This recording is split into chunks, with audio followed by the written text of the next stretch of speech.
Hi, ಹೊಸ ವಿಡಿಯೋಗೆ ಸ್ವಾಗತ. ಇವತ್ತಿನ ವಿಷಯ ಏನಂತಂದರೆ ಇವತ್ತಿಂದ ಒಂದು ವಾರ IPL ಟೂರ್ನಿ ನಡೀತಾ ಇದೆ. ಪ್ಲೇ ಆಫ್ಸ್ ಆಡ್ತಾ ಇದ್ದಾರೆ. ಸೆಮಿಫೈನಲ್ ಮತ್ತು ಫೈನಲ್ಲು ಬೆಂಗಳೂರು ಎಂಟ್ರಿ ಕೊಟ್ಟಿದ್ದಾರೆ. ಆಲ್ ದ ಬೆಸ್ಟ್ RCB ಟೀಮ್ಗೆ ಅಂತ ಹೇಳ್ತಾ ವಿಡಿಯೋ ಮಾಡ್ತಿರೋ ಉದ್ದೇಶ ಏನಂದರೆ, ಎಷ್ಟೋ ಜನ IPL ಕ್ರಿಕೆಟು ಮತ್ತು ಒಂದು ಸ್ಪೋರ್ಟ್ಸ್ ಅಂದರೆ ಆಟ ಥರ ನೋಡ್ತಾ ಇಲ್ಲ. ಈ ನಡುವೆ ಎಲ್ಲರೂ ಫುಲ್ಲು ಏನೋ ಬೆಟ್ಟಿಂಗ್ ಆಡೋದು, ಬೇರೆ ಥರ ದುಡ್ಡುಗಳು ಕಟ್ಟಾಡೋದು, ಜೂಜಾಡೋದು, ಈ ಥರ ಎಲ್ಲ ಮಾಡ್ತಾಯಿದ್ದಾರೆ. ಇದಕ್ಕೆ ನಾನು ಒಂದು ಎಕ್ಸಾಂಪಲ್ಲು ಹೇಳ್ತೀನಿ. ಯಾಕಂದರೆ ನಮ್ಮ ಫ್ಯಾಮಿಲಿಯಲ್ಲಿ ಆಲ್ರೆಡಿ ಆಗೋಗಿದೆ ಈ ಥರ ಬೆಟ್ಟಿಂಗ್ ಎಲ್ಲ ಕಟ್ಟಿ. ಅದಕ್ಕೋಸ್ಕರ ಹೇಳ್ತೀನಿ, ಮನೇಲಿ ಯಾರಾದರೂ ಆಗಲಿ, ಪೇರೆಂಟ್ಸ್ ಆಗಲಿ, ಆಮೇಲೆ ಜಮೀನ ಆಡ ಇಟ್ಬಿಡ್ತಾರೆ. ಹುಡುಗರು ದುಡ್ಡಿರಲ್ಲ, ಅದಕ್ಕೆ ಪಾಕೆಟ್ ಮನಿಗೆ ಅಂತ ಹೇಳ್ಬಿಟ್ಟು ಈ ಥರ ಅಭ್ಯಾಸಗಳ್ನ ಬೆಳೆಸ್ಕೊಂಡಿರ್ತಾರೆ, ಕೆಟ್ಟ ಅಭ್ಯಾಸಗಳು, ದುರಭ್ಯಾಸಗಳ್ನ. ಇದ್ರ ಬಗ್ಗೆ ಈ ವಾರ ಸ್ವಲ್ಪ ಎಲ್ಲರೂ ಹುಷಾರಾಗಿರಿ. ಎಷ್ಟೊಂದು ಜನ ಸತ್ತೋಗ್ಬಿಡ್ತಾರೆ. ಆಮೇಲೆ ಹೇಳ್ಕೊಳಕ್ಕಾಗಲ್ಲ ಅವ್ರಿಗೆ, ಹ್ಯಾಂಗ್ ಮಾಡ್ಕೊಳೋದು, ಇಲ್ಲ ಮನೆ ಬಿಟ್ಟು ಹೋಗೋದು, ಈ ಥರ ಎಲ್ಲ ಕೆಲಸ ಆಗುತ್ತೆ. ಈ ವಾರ ಸ್ವಲ್ಪ ಎಲ್ಲ ಪೇರೆಂಟ್ಸ್ಗಳು ಹುಷಾರಾಗಿ, ಯಾಕಂದರೆ ನಮಗೂ ಇದು ಅನುಭವ ಆಗಿರೋದ್ರಿಂದ ನಾನು ನಿಮ್ಗೆ ಹೇಳ್ತಾ ಇದ್ದೀನಿ, ಯಾರು ಬೆಟ್ಟಿಂಗ್ ಆಡೋಕ್ಕೆ ಹೋಗಬೇಡಿ. ಒಂದು ಸ್ಪೋರ್ಟ್ಸ್ ಆಡ್ತಾ ಇದ್ದಾರೆ ಅಂದರೆ ಆಟದ ಥರ ನೋಡಿ. ಅಲ್ಲಿ ಯಾವ ಥರ ಆಡ್ತಾರೆ, ಯಾವ ಥರ ಇದಾಗ್ತಾರೆ ಅಂತ ನಮಗೆ ಗೊತ್ತಿರಲ್ಲ. ಇಂಥ ಟೀಮ್ ವಿನ್ ಆಗ್ತೀವಿ ಅಂತ ಅಂದ್ಕೊಳ್ತೀವಿ, ಅವರೇ ಸೋತೋಗಿರ್ತಾರೆ. ಇದೆಲ್ಲ ಆಗುತ್ತೆ.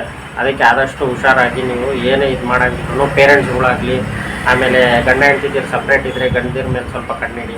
ನೀವು ಅಪ್ಪ ಅಮ್ಮದಿರು ಸ್ಟೂಡೆಂಟ್ಸ್ ಮೇಲೆ, ಯಾರೇ ಇರಲಿ ಮನೆಯಲ್ಲಿ ದೊಡ್ಡವರು ಯಾರು ಇದ್ದೀರಾ ಮಕ್ಕಳ ಮೇಲೆ, ಮತ್ತು ದೊಡ್ಡವರು ಅಷ್ಟೇ, ಯಾರು ದಯವಿಟ್ಟು ನಿಮಗೆ ಕೈ ಮುಗಿ ಕೇಳ್ಕೊಳ್ತೀನಿ, ಯಾರು ದಯವಿಟ್ಟು ಬೆಟ್ಟಿಂಗ್ ಆಡೋಕ್ಕೆ ಹೋಗಬೇಡ್ರಿ. ಯಾಕಂದರೆ ಯಾವುದೇ ಆಗಲಿ ನೀವು ಆಟನ ನೀವು ಸುಮ್ಮನೆ ನೋಡಬೇಕು, ಎಂಜಾಯ್ ಮಾಡಬೇಕು ಅಷ್ಟೇ. ನನಗೂ ಕ್ರಿಕೆಟ್ ತುಂಬ ಇಷ್ಟ ಇದೆ.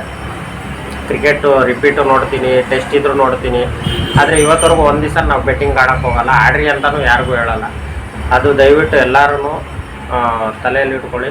ಮತ್ತು ಬೆಂಗಳೂರು ಈ ಸಲ ಪ್ಲೇ ಆಫ್ಗೆ ಹೋಗಿದ್ದಾರೆ. ವಿನ್ ಆಗಲಿ ಅಂತ ಎಲ್ಲರೂ ಎಕ್ಸ್ಪೆಕ್ಟ್ ಮಾಡ್ತೀವಿ. ವಿನ್ ಆಗಲಿ ಅಂತ ಎಲ್ಲರೂ ಎಕ್ಸ್ಪೆಕ್ಟ್ ಮಾಡಿ, ಖುಷಿ ಪಡಿ, ಪೂಜೆ ಮಾಡಿಸಿ ಅಂಥದ್ದು ಮಾಡಿ. ಅದು ಬಿಟ್ಬಿಟ್ಟು ಅವ್ರು ಗೆಲ್ತಾರೆ ಅಂತ ಕೋಟ್ಯಾಂತರ ರೂಪಾಯಿ ದುಡ್ಡು ಹಾಕೋದು, ಲಕ್ಷಾಂತರ ರೂಪಾಯಿ ದುಡ್ಡು ಹಾಕೋದು, ಮತ್ತು ಆಗಲೂ ಕನಸು ಕಾಣ್ತಾರೆ. ಇವತ್ತು ಹಾಕ್ಬಿಟ್ಟು ಇವತ್ತೇ ಶ್ರೀಮಂತ ಹಾಕ್ಕೊಳ್ಳೋಣ, ಇವತ್ತು ಹಾಕ್ಬಿಟ್ಟು ಸ್ವಲ್ಪ ಹಾಕೋಣ, ಜಾಸ್ತಿ ದುಡ್ಡು ಮಾಡ್ಕೊಳ್ಳೋಣ ಅಂತ. ದಯವಿಟ್ಟು ಅದೆಲ್ಲ ಯಾರು ನಂಬಕ್ಕೆ ಹೋಗಬೇಡಿ. ಗ್ಯಾಮ್ಲಿಂಗ್ ಮಾಡ್ತಾರೆ. ಯಾರೇ ಆಗಲಿ IPL ದುಡ್ಡು ಹಾಕೋದು, ಬೆಟ್ಟಿಂಗ್ ಹಾಕೋದು, ಯಾರೇ ಇದಾದ್ರೂ ನೀವು ಸ್ವಲ್ಪ ಅವ್ರಿಗೆ ಎಚ್ಚರಿಕೆ ಹೇಳಿ. ಇದು ಆದಷ್ಟು ಎಲ್ಲರಿಗೂ ಇದು ಮಾಡಿ. ಯಾಕಂದರೆ ನಮಗೊಂದು ಕಡೆ ಖುಷಿ ಇರುತ್ತೆ, ಮತ್ತು ನೆಕ್ಸ್ಟ್ ವೀಕಲ್ಲೆಲ್ಲ ನ್ಯೂಸ್ಗಳು ನೋಡಬೇಕಾದ್ರೆ ಬೇಜಾರಾಗುತ್ತೆ. ನಾನಿದು IPL ಸ್ಟಾರ್ಟ್ ಆದಾಗಲೇ ಮಾಡಬೇಕು ಅಂದ್ಕೊಂಡೆ, ಬಟ್ ಈ ವೀಕಲ್ಲಿ ತುಂಬ ಜಾಸ್ತಿ ಆಗುತ್ತೆ. ಯಾಕಂದರೆ ಇವಾಗೆಲ್ಲ ಜಾಸ್ತಿ ದುಡ್ಡು ಕೊಡೋದು, ಆಸೆಗಳು ತೋರಿಸ್ತಾರೆ. ಈಗಲೂ ಗೌರ್ಮೆಂಟಿಂದನೂ ಆಲ್ಮೋಸ್ಟ್ ಎಷ್ಟೊಂದು ಆ್ಯಪ್ಗಳು ಬಂದಿದ್ದಾವೆ. ದಯವಿಟ್ಟು ಯಾರೂ ಬೆಟ್ಟಿಂಗ್ ಮಾತ್ರ ಆಡೋಕ್ಕೆ ಹೋಗಬೇಡಿ. ದುಡ್ಡು ಹಾಕಿ ಮನೆ ಮಠ ಕಳ್ಕೊಂಡು, ಸಂಸಾರದಲ್ಲಿ ಹಾಳು ಮಾಡ್ಕೊಂಡು, ಜೀವನ ನೆಮ್ಮದಿ ಎಲ್ಲ ಹಾಳು ಮಾಡ್ಕೊತೀರ. ಸ್ಟೂಡೆಂಟ್ಸು ಅಷ್ಟೇ, ಓದೋ ಕಡೆ ಗಮನ ಕೊಡಿ. ನಿಮಗೆ ಮುಂದೆ ಒಳ್ಳೆ ಫ್ಯೂಚರಲ್ಲಿ ಒಳ್ಳೆ ಕೆಲಸ ಸಿಗುತ್ತೆ. ನೀವು ಚೆನ್ನಾಗಿ ಅದನ್ನೇ ಓದೋದ್ರ ಕಡೆ ಕಾನ್ಸಂಟ್ರೇಷನ್ ಮಾಡಿ. ಅಪ್ಪ ಅಮ್ಮನ ಚೆನ್ನಾಗಿ ನೋಡ್ಕೊಳ್ಳಿ. ದಯವಿಟ್ಟು ಇದೆಲ್ಲ ಯಾರು ಮಾಡೋಕ್ಕೆ ಹೋಗ್ಬೇಡಿ ಯಾಕಂದರೆ ತುಂಬ ಜನ ನಾನು ನೋಡಿದ್ದೀನಿ. ಕೆಲವೊಂದು ನಾವು ಹೇಳ್ತೀವಿ, ಅವರು ಕೇಳೋದಿಲ್ಲ, ಬಿಟ್ಬಿಡ್ತೀವಿ. ಇಲ್ಲ ನಮ್ಮ ಜೊತೆನೇ ಎಷ್ಟೊಂದು ಜನ ಇರೋರೇನೆ ಅಂಗಡಿ ಮಠ ಎಲ್ಲ. ಲಾಸ್ಟ್ ಇಯರ್ IPL ಎಷ್ಟೊಂದು ಜನ ಅಂಗಡಿ ಮಠ ಮಾರ್ಕೊಂಡು ಇವಾಗ ಕೂಲಿ ಮಾಡೋರ್ನು ನಾನು ಕಣ್ಣಾರೆ ನೋಡಿದ್ದೀನಿ. ಬೇಡ ಅಂದಾಗ ಕೇಳಲ್ಲ, ನೀವು ಹೇಳ್ದಾಗ ಕೇಳಬೇಕಿತ್ತು ಅಂತಲೂ ಹೇಳಿರೋರು ಇದ್ದಾರೆ ಕೆಲವೊಂದು ಜನ. ಅದಕ್ಕೋಸ್ಕರ ನಾನು ಬಂದು ವಿಡಿಯೋ ಮಾಡ್ತಾಯಿದ್ದೀನಿ.